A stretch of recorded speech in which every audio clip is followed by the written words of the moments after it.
Welcome back, guys. Today we're going to do something different. I brought Tim on Chapman's going to fire questions at us, small business questions coming from our experiences, two different fields, but starting from the ground up with our businesses. So go ahead and take it away, Chapman, on how this is going to look for these two episodes. It's going to be a two-part thing. Yeah, so today we're starting with the journey behind the success. Every thriving business has a story that most people never see. You know, the risks, setbacks, sacrifices, and lessons learned along the way. We often see the finished product, but rarely the process that it takes to get there. So in this first part, we're going to go back to the beginning and talk about, what it really takes to build something from the ground up. So, for the first question I've got for you guys is, what first made you want to own your own business instead of working for somebody else? You want me to go? Yeah, you can go. For me, it would, whenever I was a kid, seeing the blue collar work, man, that there's money to be made in it, and just by pure hard work. So that's kind of what, really started to get my wheels turning in high school. Like, man, I could really make a living doing this. And so, I just kind of jumped into it and just kind of started doing my thing. And it took way more work than expected, but it was a thing just seeing, another company that I was working for, seeing, they were just hard workers, and they made a good living. It's like, man, I can work just as hard as them, if not harder. And so that's kind of what get my wheels turning into wanting to do my own thing and get into the paving business. Yeah. So for me, I was fortunate enough to kind of grow up with parents that that's how it was. They owned their own business. So I saw the pluses and minuses to that, because there's a lot of pluses where you can spend more time with family at times, but the minuses of you can miss big family events and things like that, or friends' weddings and stuff because of owning your own business. So Definitely. To me, the trade-off was worth, quote unquote, being my own boss. But at the end of the day, we all answer to somebody, right? Whether it's the bank or whoever. Yep. But being able to dictate my own culture, I think, was something that was important to me, because I just knew that I wanted to build something. Right. And I wanted to build something that other people could benefit from as well. Yep. So I think that's what drove me to knowing I wanted to be my own boss and not rely on somebody else to create that culture. Yeah, that would actually be a huge thing for me too. Yeah. When I was back, because I couldn't listen to nobody. Yeah. And that was a huge thing too. Is just to be able to have the freedom of making your own decisions. I wanted that. I'd rather it be on me, and always have. I'd rather me make the decision. Right. I'd rather be the one taking the risk. Right. Exactly. And having all the pressure than putting it into somebody somebody else's hands. Yes, that Agreed. could or could not make the right choice. Yep. It's really just betting on yourself. Yeah. Absolutely. Yeah, so what was the hardest season in those early stages of business, would you say? You want me to take this one first? Yeah, or you go first? ahead. Okay. Go ahead. The hardest season early on, I think for me in my situation, it was, Hill and I were opening the business together. So it was, and we got married 3 months before we opened. Ooh. So it was navigating being married and being business partners and figuring out how to do that correctly without negatively affecting our marriage. Right. So it was a tough first 6 months, because we had to learn how each other think or work and handle things. I'm more of a boom, I want to handle it right now. There's an issue, boom, let's take care of it. Let's fix it now. As opposed to her, she's more of a, well, let's just settle down for a minute. Let's see what, let's think it through. And I'm more of a, so we had to learn how to work with each other. Certain situations require you have to deal with it right then, but certain situations don't. So for me, I think that was the most challenging part. That was more challenging for Hill and I than the fact that we had no money and we're charging credit cards to finish getting the business going and eating and things like that. I thought that was just part of, if you want to open a business, you're going to have to grind it out, and go into debt. Right. But navigating that part was, for us, in the early time, was the most challenging part of figuring that out, because we knew our marriage mattered more to us than the business. Right. but we knew we couldn't let the business fail. Yep. I was kind of the opposite. I didn't know, for me, how much work it was going to take, or even the money aspect, how much money it actually did take. I didn't know that, you could go to banks and get money and all this. So for me, man, it was figuring out how am I going to, going from just doing it myself to like I could do the work, Right. But it was like, man, now how am I going to not be into the work? Like you can't do it. You can't build something. You can't, without having other people. It's a job if you just go and do the daily work, right? Yes. I mean, you were trying to build a business. That's right. And so for me, it was just trying to figure that out, coming from, parents that didn't own businesses or really had nobody in my family that really had a business. It was I was just winging it, Mm-hmm. Just pounding my head against the wall every day, making tons and tons of mistakes, and just learning from there. So that was my biggest thing. How do I get a skidster? How do I get this piece of equipment? Right. It was really just figuring all that stuff out. If I would have known what I do now, or even half from the beginning, I could have probably done it a hell of a lot faster. Right. And realizing, working through, whenever you employ people, that's a tough job. Yeah. Dealing with managing people. And I wasn't good with that. I was just a worker. You know what I mean? Right.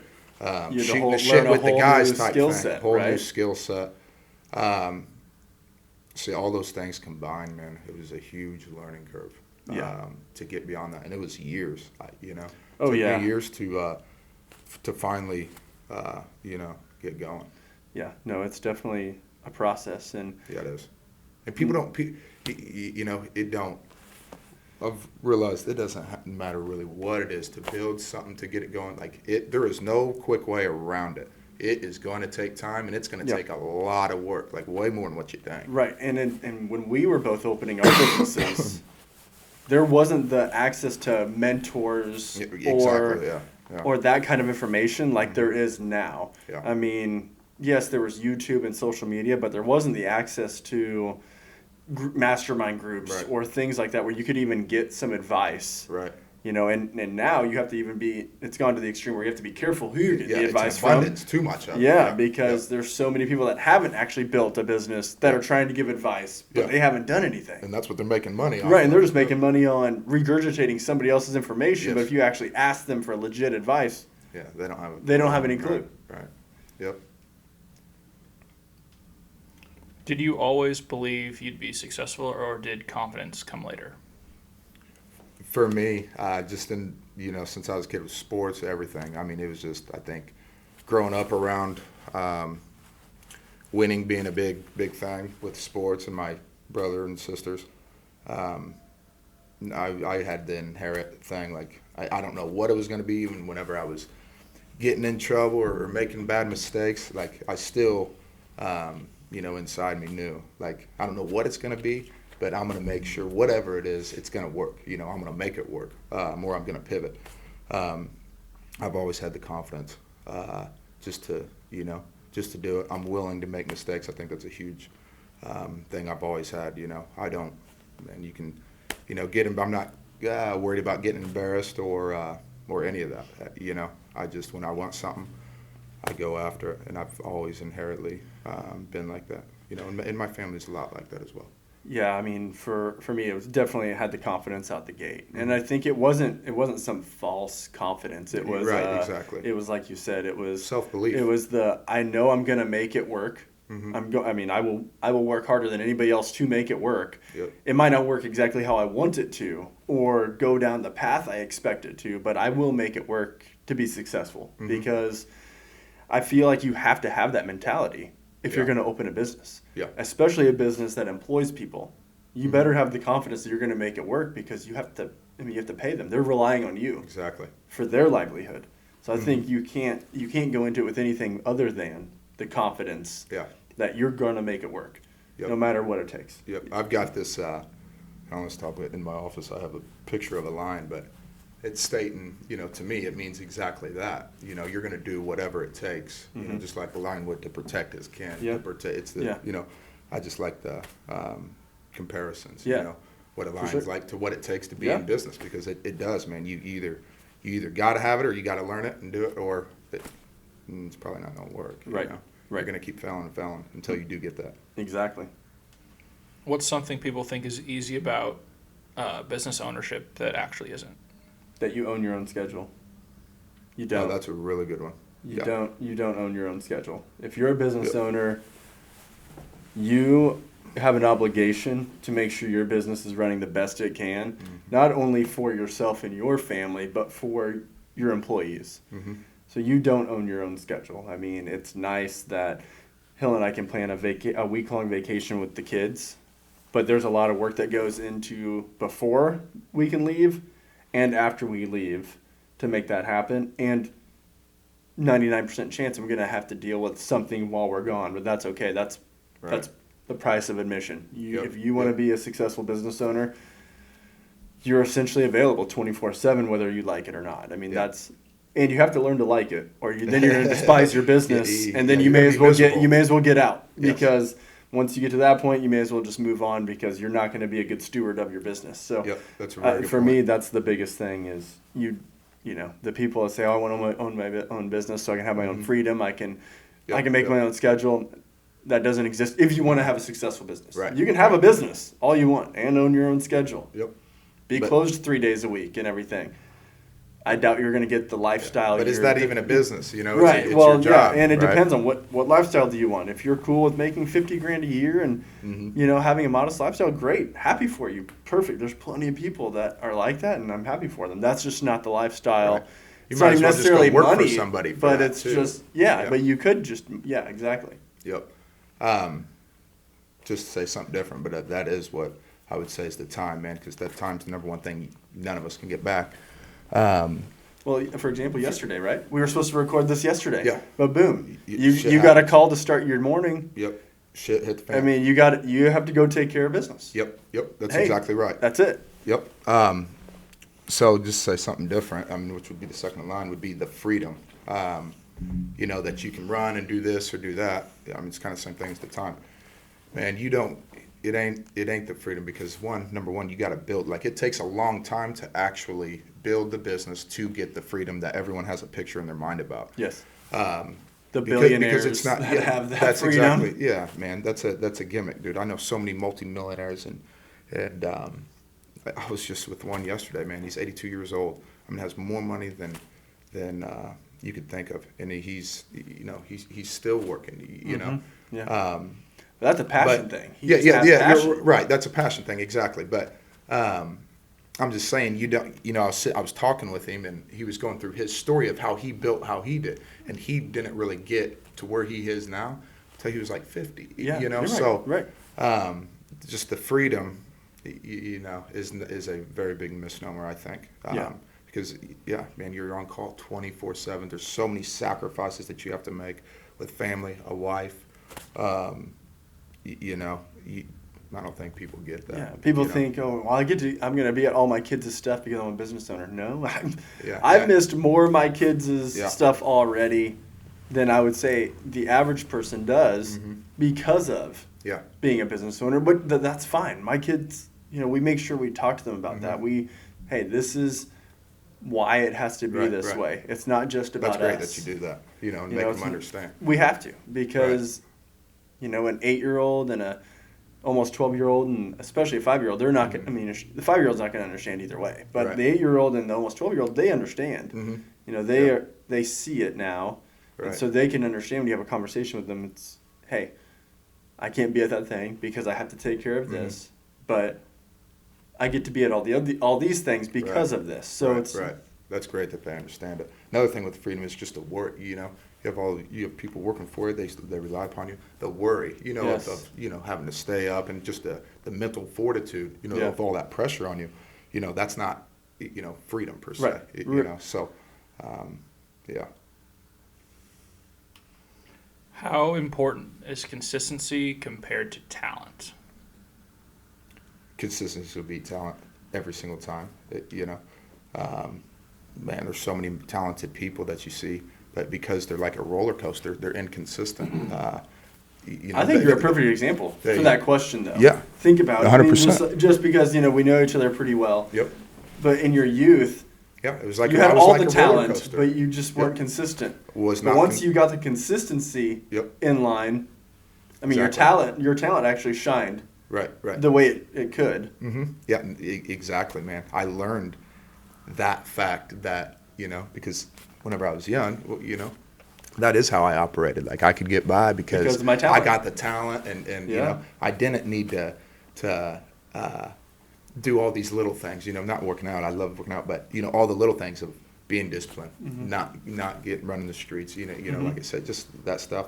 And then, there's people that are not as talented as you, man, but they excel because they just did the right things and were so consistent with it day in, day out. And disciplined. Yep. And growing, right? And growing at the same time, right. Consistency and discipline can catch the talent. Mm-hmm. Yes. I mean, and then pass your anything. talent, in any walk. I mean. Yep. It's just like working, man. You're going to beat if you get up 2 hours before, and you're selling jobs 2 hours before everybody else.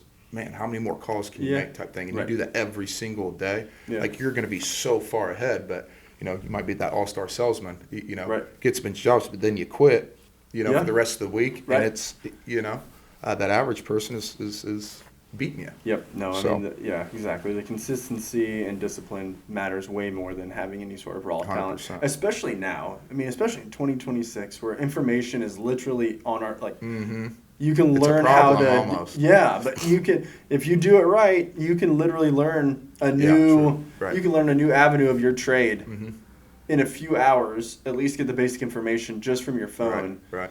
30 years ago, nobody, you couldn't do that. It's almost too easy. Right. Today, like there's no excuse. There's no excuse to not be growing and learning and trying to be more disciplined. Mm-hmm. But that is the caveat, right? Right. Don't let that device then take a hold of you to where you're not disciplined because you're on that device too much and not worried about your business. Yeah, right. Or your family or whatever else you have going on. It's a balancing act, just like everything in life. It's almost like a balancing act. For sure. So I know we kind of talked about, the sacrifice with time, but what other sacrifices did you have to make that most people never saw? I mean, sleep, mental peace are two big ones that definitely stick out in my mind, especially the early years. Mm-hmm.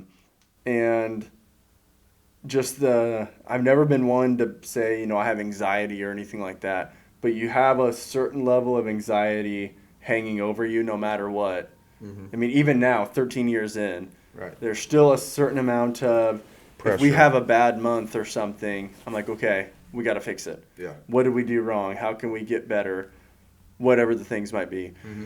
But there's just a certain level of that mental peace that I don't see how you could ever fully get it until you've done it. Until you have actually, because at least for us, every time we hit a milestone, all that's doing is saying, okay, we have the next milestone we need to hit. It's not like it's over. We're going downhill now or anything. I mean, there's always some next thing we're trying to achieve, and that's not from a level of selfishness. That's from a level of now we have more people that rely on us, and we want to lead them properly and steward them properly so they can hit their goals. Right, exactly.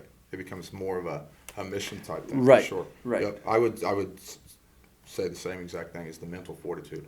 Of what it took, that heart pounding in your chest. For me, it was anxiety. Yeah, because the physical part is easy compared to the mental part. Yeah, the physical part is work 16 hours a day every single day. No big deal. And that doesn't take thinking, man. That's it's the mental fortitude. Just that heart in your throat. In the early days, now it's controlled pressure. Right. Now exactly it's like what you're saying, but it used to be like a dark energy, and now you've transformed it into a good energy. And this isn't part of the question, but it helps you get spiritual, or turn to God. When you're going through that stuff, I mean, you really realize, like, man, you do have to rely upon something bigger than just your strength and your physical capabilities. Oh yeah, no, I mean, to get through that, when you're stressed, you got money, you got to keep people working, you've got to make money. No, that's a great man. point. I mean, it's really a great point because, I mean, I always claimed to be a Christian, but really until 2017, so took 5 years of being in business for me to really realize I need to rely on something And it's true, man. something higher than myself because I Right. can't physically and mentally do this day in and day out to myself and then be a good husband and a good Right. father and a good friend and Yeah. all these things. Man, I think that's a big thing. The people really don't, unless you've been a business owner. You've actually, that's a side thing that is a big thing. Yeah. Yeah. To business owners. What's something you believe about success now that you didn't believe 10 years ago? That it's not all about the tangible and the money things. For me, it's turned it. It started as that, just wanted to be free and have all that. But as you were saying just a minute ago, it becomes of wanting to build something, and you start to care for your people, and you're able to give opportunities to people that you never had whenever you were Yes. younger, and so now you became the opportunity vehicle. And the responsibility becomes, you start to have more success. It starts to look like being a good steward, Yes. believing, having faith, whatever your thing is, just being good people. It becomes more of, for me, that's what success looks like. Just being trying to be good people. Not saying I am all the time, but that's the intention. And so for me, that's kind of how it's developed over time. It is more of that, and how do I get my time back as well? It was about the money at first, but now it's the time, so I use that money to buy my time because the time's more valuable, and that's what success to me looks like. Yeah, no, I mean, I'm going to have to echo it because as soon as he asked that question, I was thinking of it's at the beginning, it's all about me, right? How can I want to make $100,000 a year, or I want to hit $100 million in sales, or it's all about me. Yep. But once you get to a certain point of success, which I think everybody has to go through that process, though. 100%. I think it's hard to sit there and go into some sort of business and say it's all about everybody at first, unless you're non-for-profit, right? Yeah, I mean, exactly. because that mental switch has to flip in your head at some point when you go from me to we. Yeah. How do I help all the people that have helped me get here or are currently helping me be successful? That's a huge thing too. You get to a point to realize you cannot do anything without other people's help, you know, and you didn't get to where you were without other people's help, whether they intentionally or unintentionally helped you. It's like for me, it was just watching them. Right. And but you do have to start at the we. I mean, it sounds selfish, and it is at first. But if you don't have that burning fire that you want to be successful, I think it's really hard to then transition to I want to help other people 100%. be successful. Right. And I just think that you can still be a good owner and good people in that first phase, which I believe, when I think back, Hill and I definitely cared about people. We tried our best and everything. But when we intentionally made that switch of it's about a collective people, as opposed to just us making more money, I mean, the success came even easier. It came even easier. I was just. It just came more natural because then you do have other people that are trying to take some of that burden, some of that mental stress and physical stress. They're trying to take some of it because they can tell you care about them. Right. That was if I would have known that one thing back in 15 years ago. That would have been the one thing that would have propelled me, is being focused on that compared to but you have to get a certain level of security and build up in your business before you can actually take the time to, build some other people up, right? I mean, 100%. That's the thing. That's why I'm like, I don't want to sound you need to be selfish at the beginning. That's not what I'm saying, but you do have to make sure because at the end of the day, nobody cares about elite paving more than you do. Mm-hmm. Yep, that's right. I mean, you got some people that might care a lot, but at the end of the care day, as much as you, they could go work for another paving company and provide for their family tomorrow. Your back's against the wall no matter what. Yep, 100%. I mean, there's always going to be that gap, and until you get you feel that comfortable balance of okay, I've got my business. humming along. Now I can focus on helping other people. I mean, at least that's how it felt for No, Hill and I. that's how That's how it was for me as well. At the end of the day, still to this day, nobody's going to care about Crawford's Pizza more than Hill and I. Right. But we've got some amazing people that care a lot, and that's why we want to pour into them. That's a good point about my business coach tells me, man, there's, I have a problem of people not, everybody, I'd say our whole team, man, like they're great. But sometimes I overdo it, because then I got to realize, like, man, no one's going to do it like me. They're not going to sell like me, and they're not going to care as much as me, Now, I think they can get close. Yeah, I think they can get to like 90% of your level. Mm-hmm. But there's always going to be that 10% where at the end of the day. What I'm saying is you just got to come to a realization as someone, like, you know what I mean? Like, dude, it's yours. No one's going to care as much as you do. Like, and you have an obligation to steward it appropriately and responsibly, right? I mean, and that is helping other people and giving and whatnot. So, yes, 100%. For sure. So last question to, end this first part. What's one thing that you wish more people understood about building something from the ground up? Ooh, one thing I wish you can have that first. Yeah. I wish that I would have known, and other people would know, it's kind of piggybacking on what we were just talking about, is that it's going to take more than just you, or if you are working with your spouse or a partner, it's going to take more than just you or you and your partner, you and your business partner, whatever, to really make a successful business that leaves an impact on your community. Mm-hmm. If you want something small, if you want to just print T-shirts out of your basement by yourself, you control the outcome, that's great. You could probably make a living off that and live a comfortable life. But if you want to make an impact on your community, then you can't just sit there and rely on just yourself or you and a partner to do it. You're going to need a collective group of people that believe in your mission and believe in what you're trying to do to make that happen. And that's something that took me a little bit to learn. And for me and Hill to realize that was our true mission and vision, was to have a positive impact in our community, be able to sponsor the sports teams, be able to donate the stuff to the kids, be able to do those things. Mm-hmm. Because at first it is about, well, we need to make money, we need to make payroll, we need to pay the power bill, we need to pay this. But once you realize that it's about more, I think for me, that's a piece of advice I would give somebody that's starting out is it's going to be hard to really lean into that at the beginning. Right.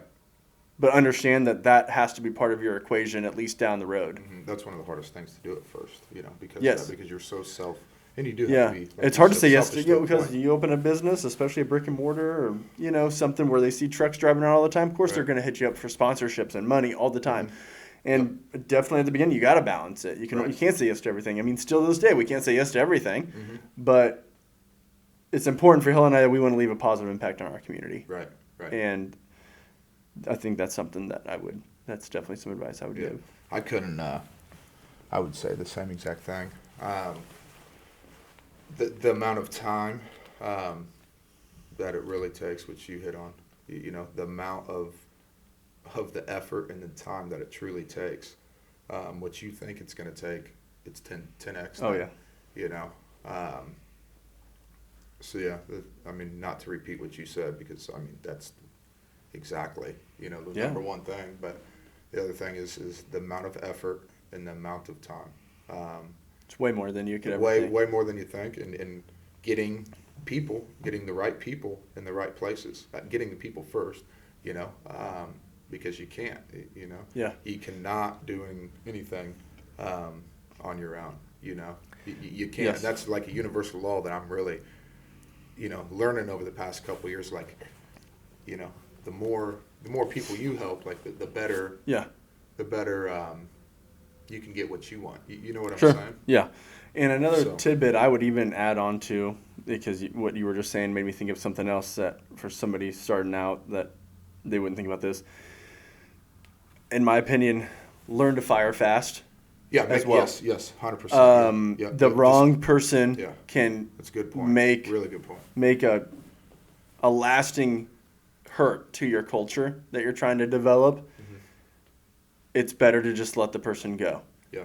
And that can be tough, especially if they were a friend or family or something like that. That's a huge thing. But learn to fire fast. Yeah. Because if you see that person is not fitting your culture and you don't think you can work with them and mold and they are receptive to constructive criticism and everything, it's not going to work. Just don't try and beat a round peg into a square hole. Mm-hmm. I mean, it's just it causes more problems. And it's going to affect your whole team, affects your whole business, and that can take a year plus to repair and get fixed. Every bit of it and everything. So that is something else I would tell. Obviously do it professionally, but hey, Bobby, this just isn't working out. I don't think this is a good fit. Having that conversation. Yeah. One last thing real quick. You talked about fast. That's another big thing about being fast in everything you do in business. You know what I mean? What I mean by that is making decisions fast, not procrastinating, like whether they're right or wrong, being able to have that ability to make a decision fast, in my opinion, and move quick. Quickness always kills. It's a universal law, man, especially in business. If you get that idea, boom, take action on it. Right. If you want to try that new process system, okay, just implement it, see if it works. If it doesn't work, okay, pivot from there. Right. Learning to pivot. So. Yep, I agree. Awesome. Well, as we kind of talked about, building something from the ground up is hard, but keeping it going is going to be just as challenging. And you guys talked about what it takes to create success. And next time we'll talk about the pressures, responsibilities, and realities that come with it.